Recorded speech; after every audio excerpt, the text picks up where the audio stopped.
Now, this story on the front page of The Australian has got everyone talking, and of course it says that, let me have a look here, Nat rebels humiliate leader, McCormack accused of Melbourne Cup junket, coalition defeated in Parliament. Now, let me read you this story here by Jeff Chambers and Greg Brown. An LNP maverick elected by Rebel Coalition and Labor MPs to the role of Deputy Speaker in a damaging parliamentary defeat for Scott Morrison has attacked embattled Nationals leader Michael McCormack for holding a party meeting in Victoria last year that coincided with the Melbourne Cup, following a fiery Nationals party room meeting on Monday where Mr McCormack was labelled a liar. The party leader was further humiliated after Queenslander Llew O'Brien beat his pick, Damien, a loyal ally, in a parliamentary vote for the role of Deputy Speaker. In an interview with the Oz, former police officer Mr O'Brien slammed the Nationals' culture, revealing that Mr McCormack convened a party room meeting in regional Victoria in 2019 to coincide with the Melbourne Spring Carnival. And of course, if we then go to the front of the Daily Telegraph, the headline is Barnaby's dummy spit leaves ScoMo red-faced. Now, the photo of the day, the photo of the night, the photo that will probably capture a fair bit of attention around the country tomorrow is the photo on the front page of the Courier-Mail. And there he is, Barnaby Joyce, jilted at the altar by his colleagues last week when he missed out on the top job. McCormack beat him. And there's Llew O'Brien, and they're pointing at someone, but Barnaby looks unhappy. He doesn't look himself. And that in itself, I think, is the photo of the night.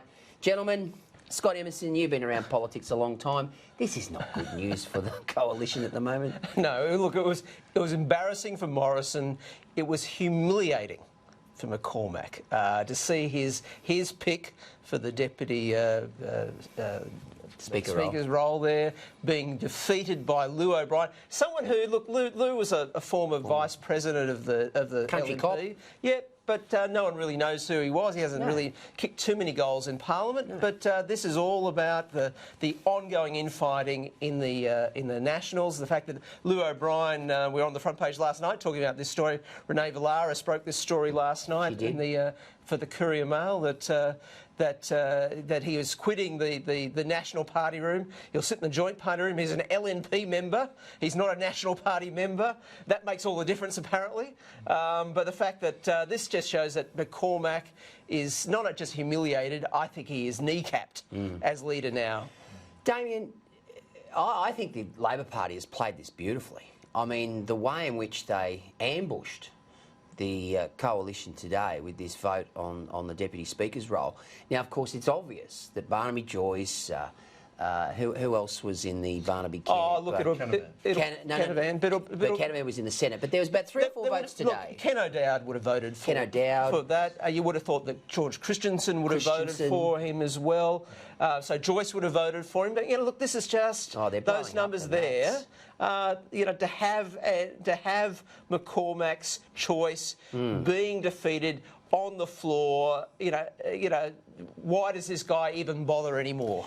Damien, there's an old saying in politics that, you know, it's all very well to keep abreast of your enemies on one side of the house, but the real enemies sometimes are on your side of the house, and in McCormack's case, this has definitely happened. Look, it certainly feels like he's a sitting duck, doesn't it?